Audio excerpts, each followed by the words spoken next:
keluhan investor adalah Hmm. uncertainty. Nah, boleh dicek kalau itu ya. Uncertainty. Data dari is doing business, Iya, data dari berbagai macam sources ya.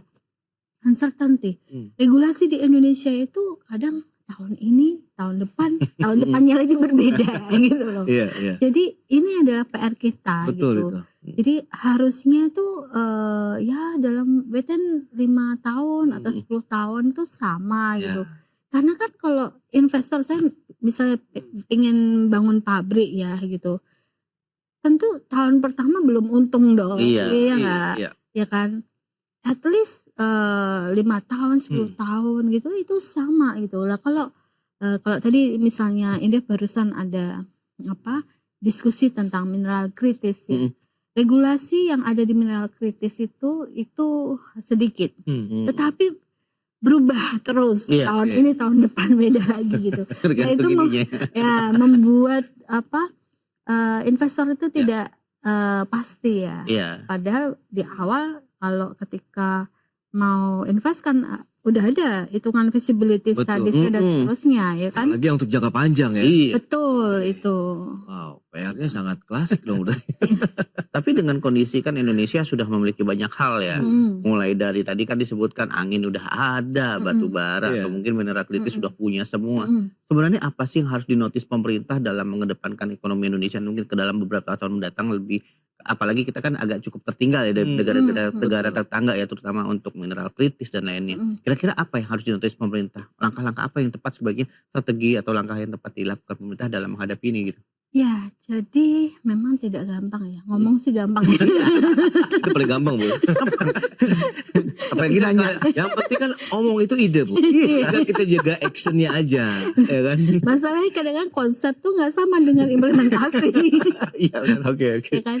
Jadi gini, tadi saya ya berarti kan perlu ya infrastruktur dari di kawasan-kawasan industri itu harus ready gitu Ya, kan. betul.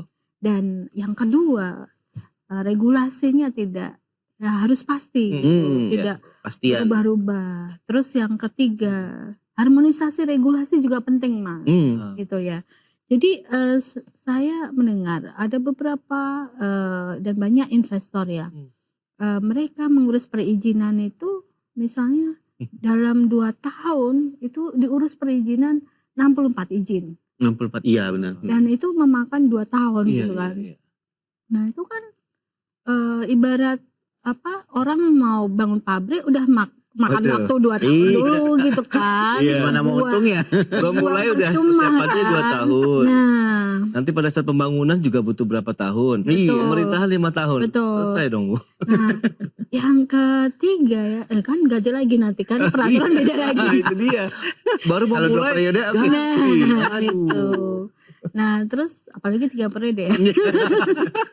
Jadi misalnya gini, dan yang keempat kalau kita lihat lagi setelah harmonisasi regulasi ya, yang harus difokuskan sama pemerintah ini adalah skill labor.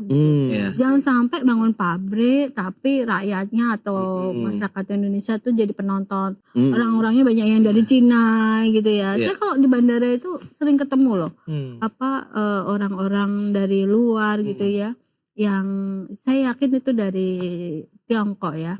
Mereka bekerja di Indonesia gitu. Karena sedikit tahu bahasa Mandarin ya saya. Jadi ini nih Oke. kayak gitu. Jadi siapkan ya, kita belajar dari Cina tadi, paket bundling tadi. Pendidikan dan investasi, karena tidak ada negara satupun yang dengan rela memberikan transfer teknologi, transfer knowledge gitu. Iya, betul. Nah, salah satu caranya adalah lewat pendidikan dan investasi tadi ya. Adanya program pendidikan join gitu ya, join riset, terus join yang tadi yang saya katakan tuition waiver dan seterusnya. Itu kan mereka pulang dia punya ilmunya, ya kan. Terus mereka bisa bangun. Yang dilakukan Cina ketika itu adalah ada investor Jepang datang, bikin motor Jepang di copy. Iya. Pesawat juga di copy. Sempat zaman itu lagi rame-ramenya tuh ya. Mobil-mobil Eropa, Iya, ya mobil kan? Eropa banyak itu tuh. di copy ya. kemudian di inovasi Mm-mm. ya, inovasi. Ngopi itu nggak salah kok, ngopi itu bener gitu. ATM gitu ya. Eh, Amati, Jadi tiru, ya amati, tiru gitu ya, modifikasi. modifikasi.